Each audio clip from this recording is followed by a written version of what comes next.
Hello, I am Fresh, and we are at ACAF on 52nd Street, and I'm here with Deek Westside, coming at you right out of Philadelphia.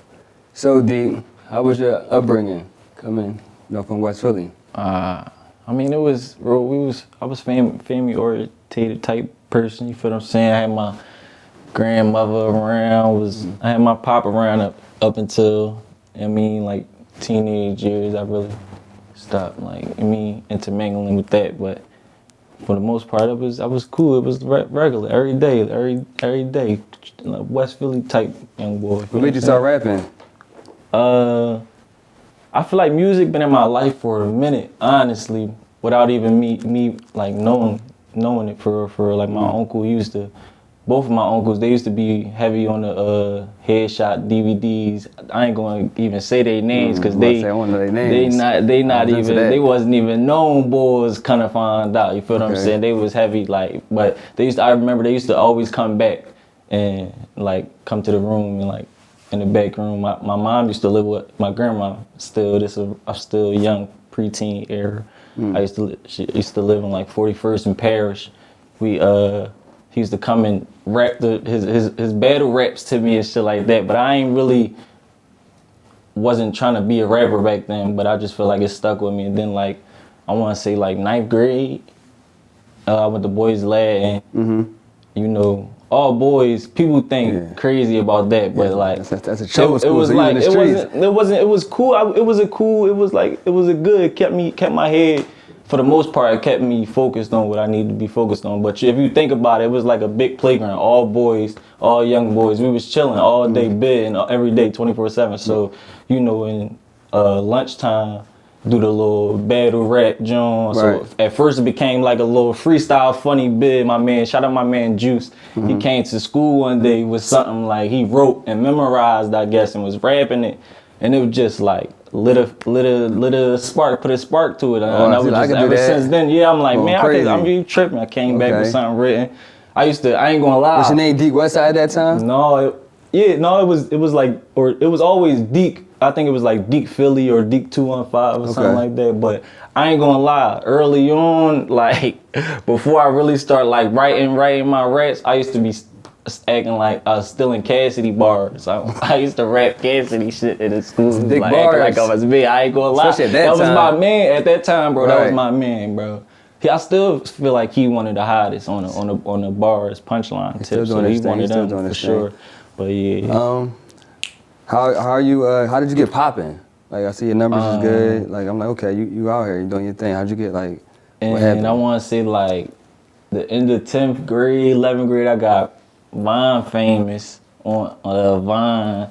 That shit went up. It was it just went up, bro. I forgot what it was. One of these video I made. It was ugly. I did an ugly face, and I was like, this what? I did some ugly, and it went up, and I just capitalized off of that on Vine, and I was just recording everything and doing everything I was doing in school already, in high school already. So that was just the whole the legs, the dicker pass, and the ball all this crate, bro. That's what I'm saying. I feel like people gonna see, when they see and hear certain word, they gonna know that whole era, it was just crazy, and it just went up I don't know, but I ain't really I wasn't really doing it with the intention to be thinking this joint I'm about to generate money off this joint. You feel what I'm saying? I'm about to. You were just doing to do it. I was just doing because I was already doing it. You feel what I'm saying? And it was the era where, when it was around the time when recording everything. That's when it first started happening. People got their phones to record everything. So we were just recording everything we was doing, and it was just I'm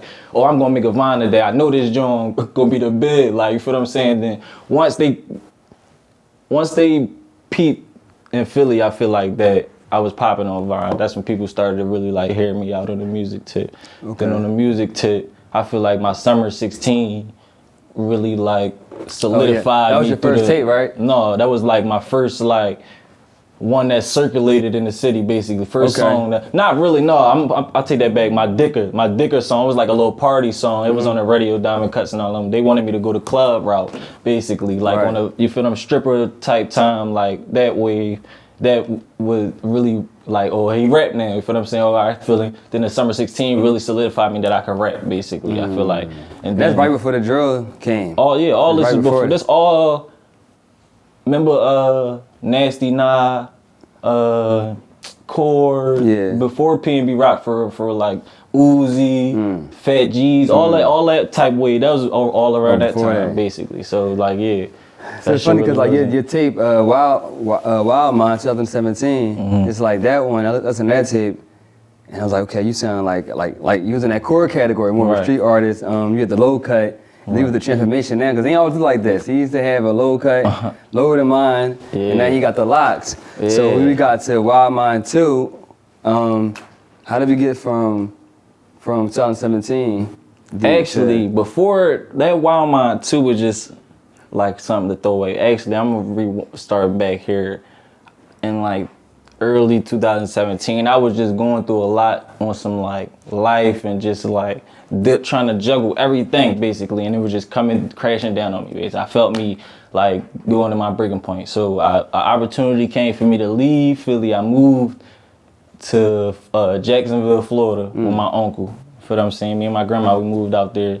My mom, my brother and them, they still was in Philly the whole time, but I moved out there, and it was just like I don't know, like I don't know if you're familiar with Jacksonville, but it's like That's the black part of. They say that's the black part of Florida. Yeah, it's definitely for sure culture, black heavy Haitians, all type of black people, but it's like a city, but it ain't a city for it's still like slow for out there. Right. And I was on the outskirts. I was in St. Augustine, so it was like Whitey Central. You feel what I'm saying? And it was just like I don't know. It gave me the space and opportunity to really just like tap into myself like all the way. Like I always was like a conscience bull, like on some like damn like man, shit ain't really what y'all telling me, for what I'm saying, certain things like for what I'm saying, but having that opportunity, that time to myself and not really having no distractions. I ain't know nobody out there. Okay, so you was in like, so I was in able that to be with self. Yeah, it was like, I looked yourself. at it, I ain't gonna lie, my first year out there, I ain't had sex, I was still smoking. You know, I had to connect. I don't know how. My first job, I tapped into the weed plug, but I was smoking. But I was going to work and coming home. For what I'm saying, every day, even weekends. Like I ain't know nobody. I'm going to work, coming home, and I'm not heavy on the social media. I really was like depressed, bro. Like I was really going through a lot. So I'm just like trying to just figure out a lot of shit about my life, what I want to do, which way. I was juggling with like this EMT stuff. You feel what I'm saying? Right, like trying to find out certain stuff. I was reading more. What made me like grow my hair, Dick Gregory. I watched this Dick Gregory. I watched this. I was heavy. I read. Shout out, R.P. Dick Gregory. But shout out my uncle. He put me on it. He like, man, you always watch. You better get his book. His book called Nigga. I read that joint. That's a crazy. I'm mad I left that. I got it. I got it. Audio. I mean the audio version. I want to get the hand. I left my physical joint in Florida, but that book really like. It was crazy. Then I seen this podcast. He was like, he said something that really stuck with me and made me never cut my hair. He like, you know how he go on his rants and like just different topics out of nowhere, switching topics. He like, yeah, niggas always cutting their hair. He like, that's the universal God in you telling you. He was like, every time it grow back, that's the universal God telling you that you shouldn't be cutting your hair. Like, what is you cutting your hair for? He was like, these eyelashes don't never stop. I mean, don't never grow past this length that they at. You feel what I'm saying? Like it was just touching. I'm like, damn, like, and it was just like, I'm already out in Florida. I don't know nobody. I'm not getting my hair cut anyway. Why not do this shit? Wow. You feel what I'm saying? It was just, everything was just coming together so fast. You came like, back. Bro, I see you playing the guitar now. Yeah, bro. Oh, what I like about you is like I seen a post on your Instagram. You talked about how things aren't cool. You were saying how like violence, respecting women. You went on a whole rant. You named a lot of things, but you make it cool. Like you make it cool to be conscious. You make it cool because you came from. I feel like a lot of people. I mean, I feel like a lot of people caught what I was trying to throw out there, but I feel like a lot of people misunderstood. Was trying to make it seem like I'm not saying. At the end of the day, you're not obligated to do nothing in life. That's number one. I'm gonna just throw that out there too. I don't care what your situation is, you could always go a better route than settling to do something in the street. You feel what I'm saying? That's one. But I'm not saying that certain people going the street route just to be cool. I'm not saying that. I know certain situations in your life, you get pushed in that corner to do certain things, and you feel what I'm saying? I feel that, but I feel like right now, this time we at right now with these young boys, bro, they throw it off, and it's like the music ain't helping it. Like, no, it ain't helping it at all. Like, you feel what I'm saying? It's glorifying it at the end of the day. And you can't say it's not, because y'all young boys.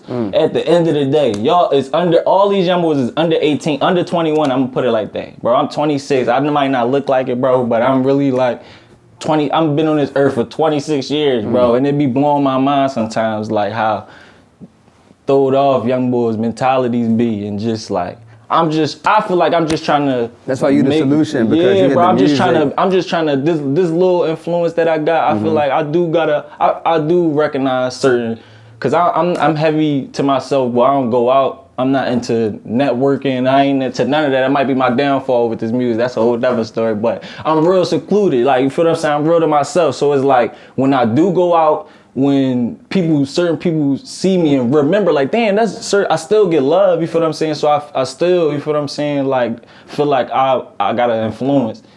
So it's in me to say certain stuff, like, it's in me to say, it's in me, bro. Bro, it's in me to say certain stuff, bro, like, and that's why you use it as a message. That's why you use it as a message now. Yeah, for sure, bro. And I ain't on no preaching, trying to be no preacher boy, because I already know how that is. I'm not on that neither, but I'm on some, like, it's starting to be like certain things not even common sense. Like, bro, you tripping, bro. Like, you throwing your whole life away, and it don't even, it ain't no care. Like, you ain't got no care. Where the care? Where you, like, you feel what I'm saying? And I know, like, and I want to stress that I understand, bro. I got dead homies and all that. I got all that. I understand, bro, but it ain't. Your life is crazy, bro. It's your life, bro. No, we appreciate you for keep doing that. Tell me more about the solar installation, because I see you're doing something with that, and I feel like that could be something that can get kids into thinking different. That's me just trying to figure out this life thing, bro. Like, but what is it? I didn't even know what that was. It's trying to use the sun, the rays from the sun, to like power everything, basically. Like, no electric, no natural gas, all that. Because at the end of the day, that's what's causing that global warming stuff. Like, you feel what I'm saying? That's what's making everything, all this, that shit weird, basically. But all the other pollutions that we do too. But just that itself, if we couldn't cut out like like fossil fuels and all that type, you feel what I'm saying, and just figure out how we can, bro, if we could figure out how we could just take the sun rays from the sun and just generate as much power as we can, bro.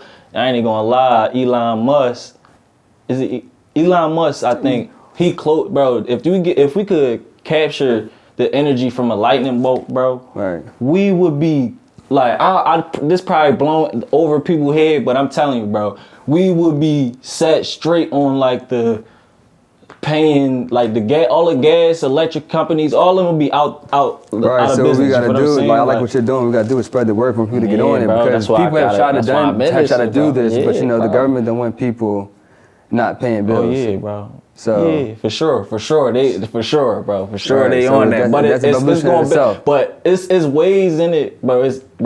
I'm telling y'all, solar installation. Just tap in, and whatever it's like a rabbit. We're going through the internet, rabbit hole. You just dive in and just wherever it take you. I'm telling you, bro. Even certain, like, gas companies and electric companies, they could get certain, like, they could benefit off of that. If they could turn their whole joint to some solar shit. You feel what I'm saying? Right. Like, you could still benefit. So it's still a win-win for everybody. But that's what I'm just trying to tap in, and I know my gift is music and speaking and putting words together sonically and all that type.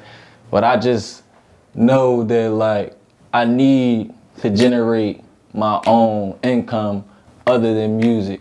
You feel what I'm saying? Like, I've always been relying on music, and I'm grateful for the amount of money that I was getting off of just me entertaining people, period. You feel what I'm saying? I'm grateful for it, but it's just like, I can't rely on one income at the end of the day. You feel what I'm saying? Even with this solar shit, I gotta keep, you feel, I wanna have multiple incomes.